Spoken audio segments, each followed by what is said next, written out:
कहानी उस गांव की जहां आज लोग जाने से डरते हैं। एक दिन रातों रात हो गया था खाली। राजस्थान के जैसलमेर के पास एक गांव है जो आज वीरान पड़ा है। हालत ये है कि आज भी यहाँ लोग जाने से डरते हैं और इस डर के पीछे है इस गांव से जुड़ी कहानियाँ। जो जानते हैं क्या है इस डरावने गांव की कहानी। इतिहास के पन्नों में कई ऐसी घटनाएं दर्ज हैं जिनके बारे में बहुत कम लोग जानते हैं। इनमें कई घटनाएं ऐसी हैं जिनके बारे में तो लोगों को पता है, लेकिन उनके कारण आज भी लोगों के लिए रहस्य बने हुए हैं। ऐसी ही कुछ घटना है राजस्थान के कुलधरा की, जहां के लिए कहा जाता है कि वहां से रातों रात लोग अपने घर छोड़कर चले गए थे।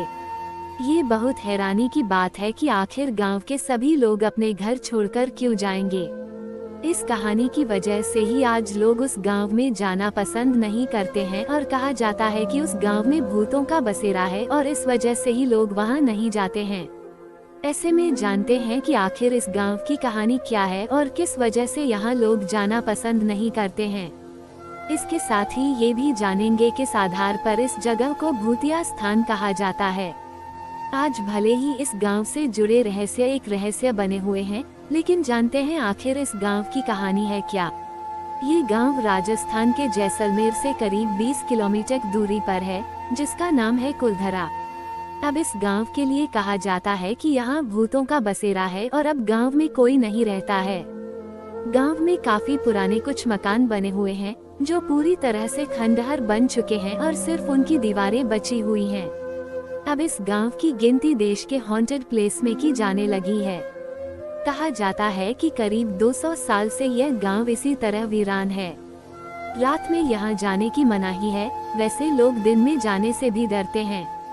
क्या है रहस्य? आज भले ही इस गांव को भूतिया समझकर यहाँ जाना पसंद नहीं करते हैं, लेकिन एक वक्त ऐसा था जब यहाँ काफी चहल पहल हुआ करती थी।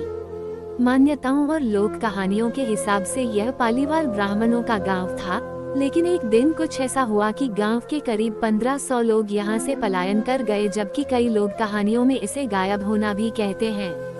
अब उनके यहां से जाने को लेकर कई तरह की कहानियां हैं और यह कारण रहस्य बना हुआ है। क्या है इसके पीछे की कहानी? कहा जाता है कि यहाँ एक मंत्री हुआ करता था जिसका नाम सलीम सिंह था।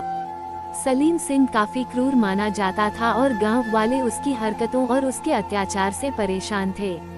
ये भी कहा जाता है कि वो वसूली किया करता था और गांव वालों का शोषण करता था। उससे परेशान होकर गांव वालों ने ये गांव छोड़ दिया। इसके साथ ही यह कहानी भी कही जाती है कि सलीम ने एक बार गांव के प्रधान की बेटी को बुरी नजर से देखा और उसे अपने साथ रखने की इच्छा जाहिर की। इसके बाद ब्राह्मणों ने वहां से जाने का मन लिया। बताया जाता है कि सभी ब्राह्मणों ने एक साथ पलायन कर लिया था और जाते जाते इस गांव को श्राप दे दिया था। इसके बाद से यहाँ कोई भी व्यक्ति बस नहीं पाया। इसके बाद से यह जगह वीरान है और लोगों को मानना है कि अगर यहाँ जाते हैं और यहाँ रहते हैं तो किसी के साथ कोई भी अनहोनी हो सकती है।